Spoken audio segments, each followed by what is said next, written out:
Castelo Interior, Santa Teresa de Jesus. Sextas Moradas, capítulo 5. Prossegue sobre o mesmo tema, descrevendo uma maneira a qual Deus eleva a alma com um voo espiritual, de forma distinta do que já foi mencionado. Explica algumas das razões pelas quais é necessário ter ânimo. Expõe algo sobre essa graça que o Senhor concede de maneira agradável. É muito proveitoso. Existe outra forma de arroubamento, que eu chamo de voo de espírito.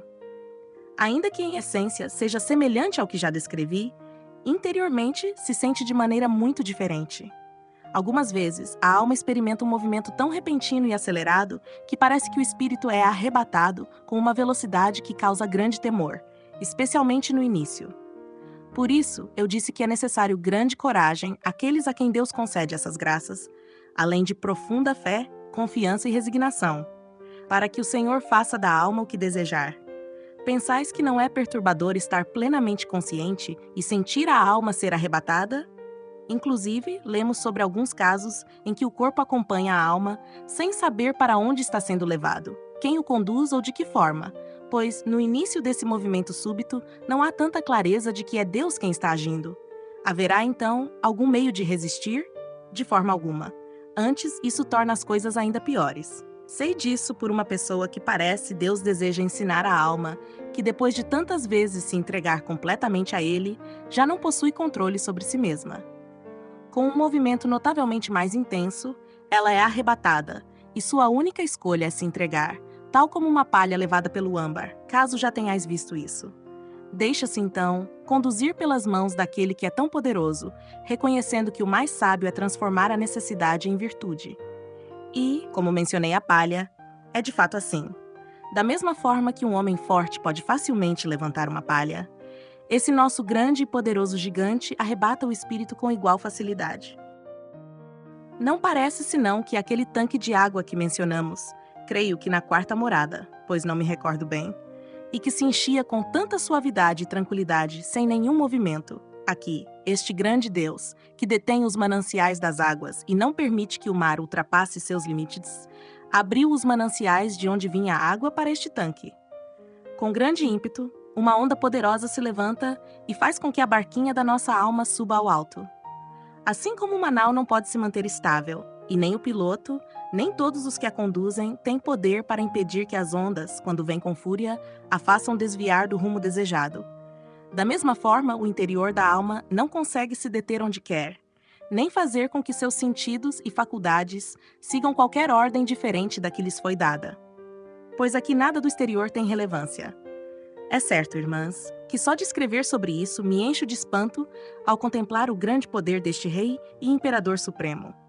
Imaginem, então, o que sente quem passa por essa experiência. Acredito que, se aqueles que andam perdidos pelo mundo pudessem ver Sua Majestade como Ele se revela a estas almas, ainda que não fosse por amor, ao menos pelo medo, não ousariam ofendê-lo. Oh, quão obrigadas estarão, portanto, aquelas que foram agraciadas com tão elevado aviso, a se esforçar ao máximo para não desagradar a esse Senhor. Por ele vos suplico, irmãs, aquelas a quem Sua Majestade concedeu essas graças, ou outras semelhantes, que não se limitem apenas a recebê-las. Lembrem-se de que, quem muito recebe, muito deverá retribuir. Para isso, também é preciso grande coragem, pois é algo que de fato amedronta. Se nosso Senhor não a concedesse, a alma estaria sempre em grande aflição, pois ao contemplar o que Sua Majestade faz por ela e, em seguida, olhar para si mesma, percebe o quão pouco serve ao que lhe é exigido. E esse pouco que faz, repleto de falhas, fraquezas e frouxidão, ela prefere esquecer, para não se lembrar de como suas ações são imperfeitas, caso consiga realizá-las. Em vez disso, procura trazer à memória seus pecados e se refugiar na misericórdia de Deus, pois, já que não tem com o que pagar, que a piedade e a compaixão, que Ele sempre tem pelos pecadores, a sustentem. Talvez o Senhor responda a essa alma como fez com uma pessoa que estava muito aflita diante de um crucifixo, lamentando por nunca ter tido nada para oferecer a Deus, nem algo a renunciar por Ele. O mesmo crucificado a consolou dizendo que lhe oferecia todas as dores e sofrimentos que Ele passou em sua paixão, para que ela os considerasse como seus e os oferecesse ao Pai. Essa alma ficou tão consolada e fortalecida, segundo me contou, que jamais conseguiu esquecer.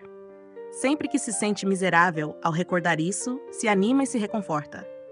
Poderia relatar muitas outras experiências semelhantes, pois, como tenho convivido com muitas almas santas e de oração, conheço várias histórias assim. Mas para que não penseis que falo de mim, prefiro não o fazer. Esta, no entanto, me parece de grande proveito, para que entendais como o Senhor se agrada em nos vermos humildes, reconhecendo nossa pobreza e miséria, e que nada temos que não nos tenha sido dado por Ele. Assim, minhas irmãs, para lidar com isso e com muitas outras situações que se apresentam a uma alma que o Senhor já trouxe a este ponto, é preciso coragem. E, a meu ver, para essa última, é necessário ainda mais ânimo do que para as outras, se houver verdadeira humildade. Que o Senhor nos conceda por seu amor. Voltando a esse arrebatamento apressado do espírito, é de tal maneira que realmente parece que a alma se separa do corpo. No entanto, é evidente que a pessoa não está morta. Ela não consegue afirmar se, por alguns instantes, está ou não no corpo. Parece-lhe que esteve completamente em outra região, muito diferente desta em que vivemos, onde lhe é revelada uma luz tão distinta da nossa que, mesmo que passasse toda a vida tentando recriá-la, junto com outras coisas que vê, seria impossível alcançá-las. Em um único instante, é ensinada sobre tantas coisas ao mesmo tempo que, se passasse anos tentando organizá-las com a imaginação e o pensamento, não conseguiria ordenar sequer uma pequena parte delas. Isso não é uma visão intelectual, mas sim imaginária. Vê-se com os olhos da alma muito melhor do que enxergamos aqui com os olhos do corpo, e algumas coisas lhe são comunicadas sem palavras, como quando se vê alguns santos e os reconhece, como se tivesse convivido intimamente com eles. Em outras ocasiões, junto com o que vê com os olhos da alma, lhe são apresentadas outras coisas por meio de uma visão intelectual, especialmente multidões de anjos com seu Senhor, sem que veja nada com os olhos do corpo ou da alma.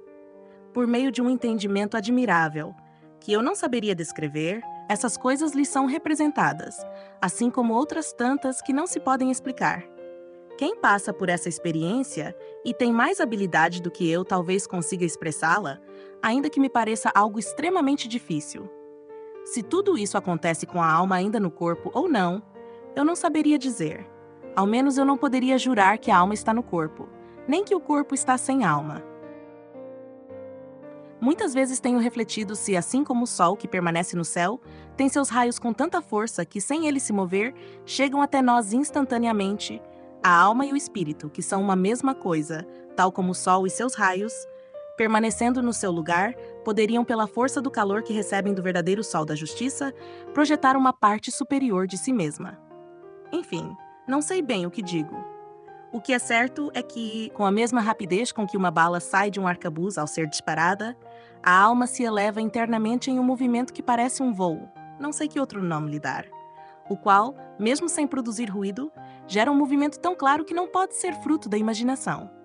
E estando fora de si mesma, ao menos no que consegue entender, são-lhe reveladas grandes coisas. Quando a alma retorna a si, ela se encontra com imensos ganhos espirituais, passando a considerar todas as coisas terrenas como insignificantes. Em comparação com o que viu, tudo aqui lhe parece mero lixo.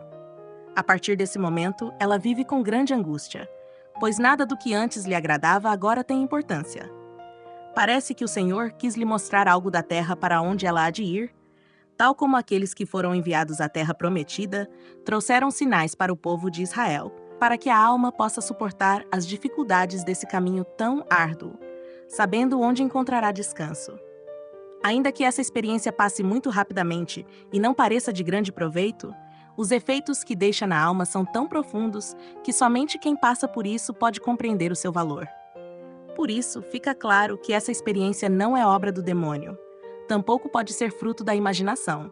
Nem o demônio poderia representar algo que deixasse tantos frutos de paz, tranquilidade e crescimento espiritual na alma.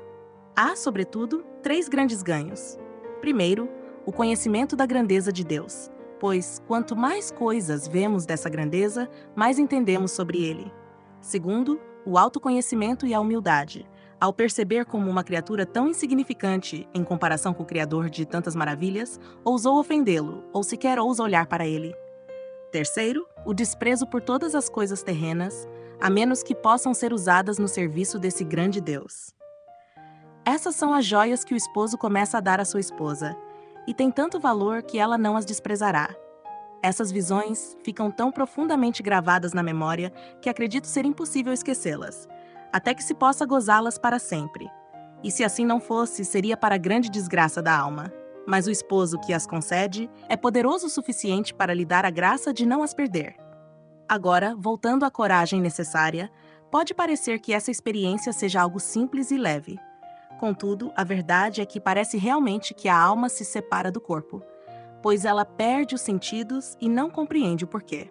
Portanto, é necessário que essa coragem seja dada por aquele que concede todas as outras coisas. Dirão que esse temor é bem recompensado, e eu digo mesmo. Seja eternamente louvado aquele que tanto pode conceder. Que Sua Majestade nos dê a graça de servi-lo devidamente. Amém. Queridos ouvintes, chegamos ao fim deste audiolivro e quero expressar minha profunda gratidão a todos que permaneceram conosco até aqui. Sua dedicação em acompanhar essa obra é um verdadeiro sinal de busca pela sabedoria e pelo crescimento espiritual. Que o conteúdo ouvido possa nutrir sua alma e fortalecer sua fé. Aproveito para convidá-los a explorar as playlists do canal Caminho Católico, onde vocês encontrarão outros tesouros espirituais. São obras que podem acompanhar e iluminar sua jornada, como Castelo Interior de Santa Teresa de Jesus, Confissões de Santo Agostinho, Palavras Bíblicas com o Evangelho comentado por grandes eclesiásticos, Filoteia de São Francisco de Sales, Tratado da Verdadeira Devoção à Santíssima Virgem de São Luís Maria de Montfort, A Imitação de Cristo de Tomás de Kempis e As Três Idades da Vida Interior do Padre Garrigou Lagrange. Cada uma dessas obras oferece um caminho profundo de reflexão e conversão, e espero que possam encontrar nelas a mesma riqueza espiritual que proporcionaram a tantas gerações. Nosso canal está sempre aberto para quem deseja aprender e crescer na fé. Continue nos acompanhando e compartilhando essa jornada espiritual. Mais uma vez, obrigado por sua presença e que Deus abençoe a todos.